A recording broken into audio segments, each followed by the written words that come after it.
ડેડિયાપાડાના ધારાસભ્ય ચૈતર વસાવાની જામીન અરજી અંગેની સુનાવણીમાં વારંવાર કોઈને કોઈ કારણોસર વિઘ્ન આવતા હોય, હવે આ મુદ્દે આમ આદમી પાર્ટીના નેતાઓમાં આક્રોશ જોવા મળી રહ્યો છે। ત્યારે આજે આમ આદમી પાર્ટી નર્મદા જિલ્લાના પ્રમુખો દ્વારા રાજપીપળા સર્કિટ હાઉસ ખાતે આ મુદ્દે પ્રેસ કોન્ફરન્સ કરવામાં આવી છે।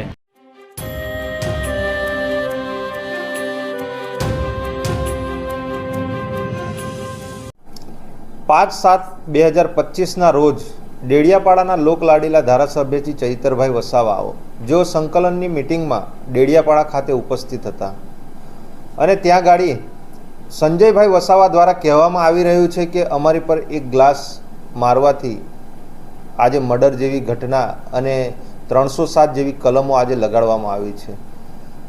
આજે તમે જુઓ કે આજે તાલુકા કક્ષાની કોર્ટ હોય, સેશન કોર્ટ હોય, હાઈકોર્ટ હોય, આજે એક ધારાસભ્યને પણ તારીખ પર તારીખનો સિલસિલો અત્યારે ચાલુ છે। આજે હાઈકોર્ટમાં પણ 4 થી 5 તારીખો પડી ગઈ, પણ તેમ છતાં પણ આજે એક ડેડિયાપાડાના પ્રતિનિધિને આજે જામીન નથી મળતા। આજે જામીન માટે દરેક તારીખો પડ કરે છે અને ગઈકાલે સુપ્રીમ કોર્ટના વકીલ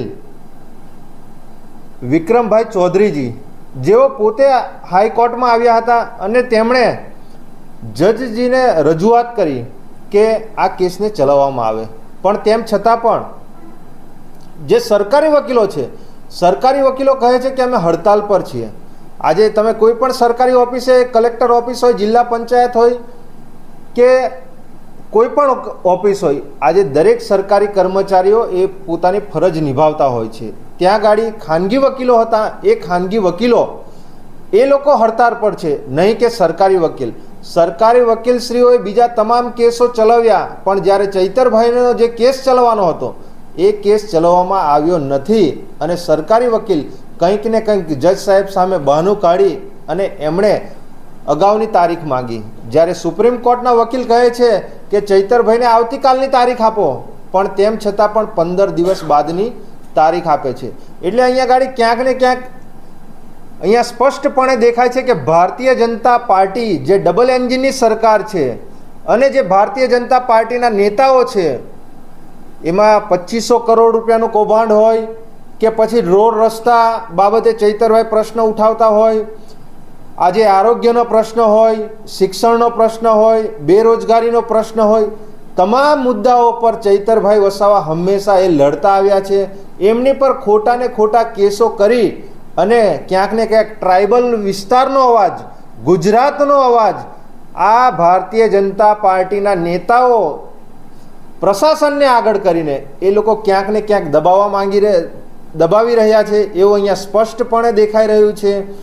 આજે કોઈ હોય, ફક્ત તમે ભારતીય જનતા પાર્ટીનો તમે ખેસ પહેરી લો તો તમને 2-4 દિવસમાં, અઠવાડિયામાં જામીન મળી જાય છે। આજે એક સામાન્ય ગ્લાસ, એ ગ્લાસથી કોઈ પણ વ્યક્તિને ઈજા નથી થઈ, તેમ છતાં પણ આજે ધારાસભ્ય પર આજે ખોટી કલમો લગાવી અને 307 જેવી ગંભીર કલમો લગાવી અને એમની પર FIR કરવામાં આવી છે। તેમ છતાં પણ આજે કોઈ પણ જગ્યાએ સાબિત નથી થયું કે ચૈતરભાઈએ ગ્લાસ માર્યો છે।